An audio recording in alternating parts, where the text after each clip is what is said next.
What's the best mid-sized inexpensive naked motorcycle?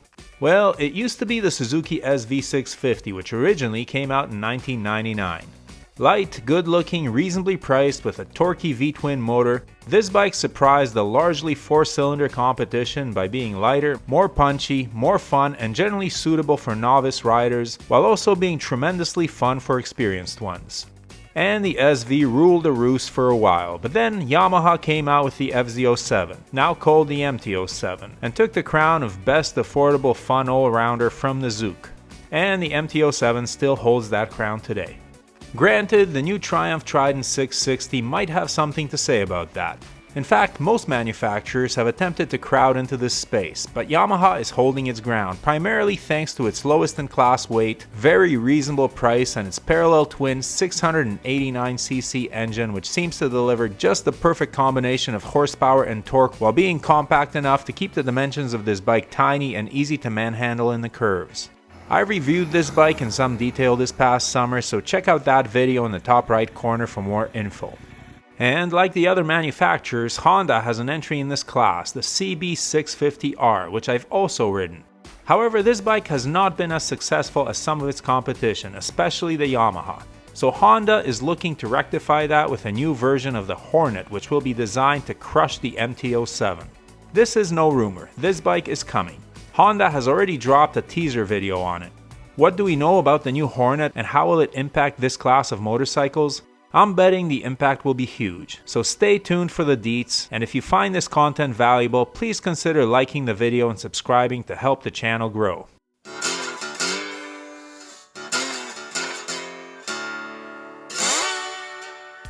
So what was the Honda Hornet?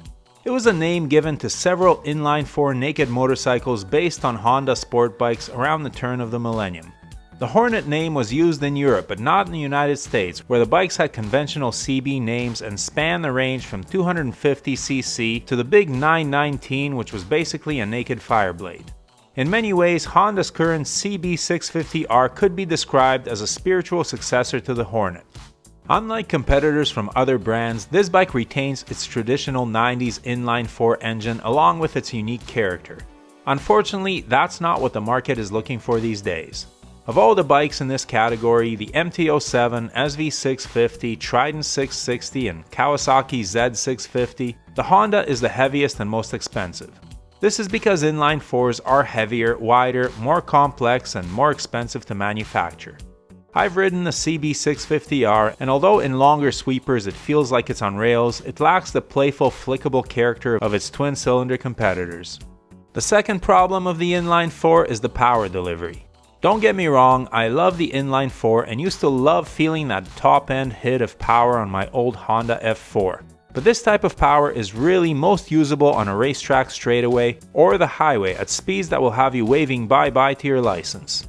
Yes, the CB650R produces more peak power than an MT07, but in practical everyday riding on the road, it doesn't feel like it.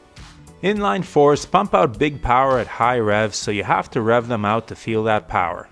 At lower revs, the MT07 uses its torquey motor to feel stronger at regular road speeds, accelerate faster off a green light, and pop wheelies. And the Yamaha is lighter and less expensive than the Honda. There's one more advantage of a parallel twin, and that is that it can be used in a sport bike, naked, adventure bike, and sport tourer, which is exactly what Yamaha has done with the MT07's motor. Nobody wants a heavy, peaky inline 4 in an adventure bike. Such a motor would constantly be spinning up the rear tire on loose surfaces. So Honda is breaking with tradition and putting a parallel twin in this new Hornet. They haven't said that's what they're doing, but they've given us several clues. One, you can see that the bike they're teasing here is quite narrow in the middle. No inline 4 would look that slim. 2, in profile, those cylinders look awful big. If there are 4 of them, this bike will have a monster motor. 3, there's this sound from Honda's teaser video.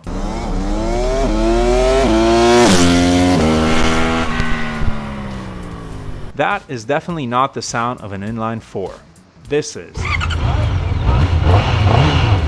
That is an inline 4-cylinder. This bike will sound like a V-twin with a soulful, lumpy burble and a growl at high revs. And that same sound effect can be achieved with a parallel twin by offsetting the crank pins 270 degrees. Here's the sound of my Tenere 700, which has the same motor as the MT-07. So this is going to be a parallel twin that sounds like a V-twin and is hopefully going to be as light and more powerful than the MT-07. Why more powerful? Here we get into a little bit of rumor. According to Cycle World, several sources have already reported that Honda is brewing up a 755cc Transalp. And now those sources are saying that this new Hornet will come with the same engine. Makes sense. First, using the same power plant in several models keeps the R&D costs down. Second, every company is jumping on the adventure motorcycle bandwagon, and a parallel twin is the best engine configuration for such a bike. Smooth with lots of low-end grunt for off-roading, yet plenty of power for the pavement. Yep, expect the Transalp to get this engine too. Third, why not crush the 650 to 700cc class by fielding a 750? Honda already plays its own game when it comes to building motorcycles and displacements where they face little competition. A Hornet 750 would come in at a less expensive price than a KTM 890 Duke or Yamaha MT-09, but would still have a power advantage over the MT-07 or Trident 660 while probably being in a similar price range. So what about the looks of this new bike? Honda's teaser video gives us some clues, and here again Honda is stepping away from Hornet's past. The round headlight is gone, replaced by sharper, more aggressive lines reminiscent of the KTM Dukes. The computer-generated design doesn't show the exhaust, but it may end up being belly-mounted. The details and color schemes are not public yet, but judging by Honda's other offerings, expect a high level of fit, finish, and attention to detail. Hondas tend to look pretty premium. Things like specific specs, electronics, and prices are still unknown, as is the introduction date. But seeing as Honda rolled out this video at EICMA November 2021, it's not unreasonable to expect a Hornet unveiling at or even before EICMA 2022. Honda needs this model line, as the MT-07 and Tenere 700 are both cleaning up in their niches while the CB650R is lagging in sales. Plus, Honda still has no adventure bike that could be regarded as mid-sized. The CB500X is on the smaller side.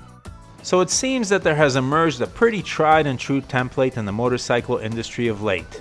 Design a mid-sized parallel twin, preferably with an offset crank, release a naked bike with this engine, follow that up with an adventure bike, and perhaps round out the line with a sport bike for the street and a sport tourer.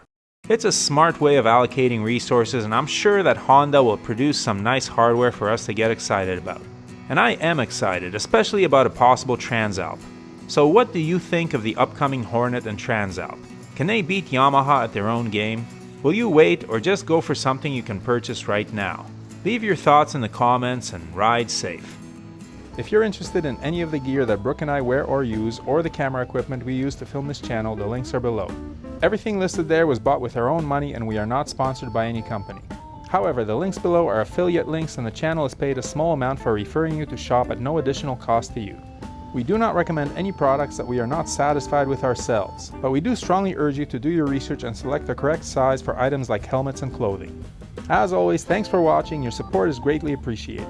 Please hit that subscribe button, give the video a thumbs up, and leave a comment below. And whatever you ride, enjoy it. Wave at other bikers no matter what they're riding. We're all part of a brotherhood and sisterhood. Keep the rubber side down, shiny side up, and may the spokes be with you.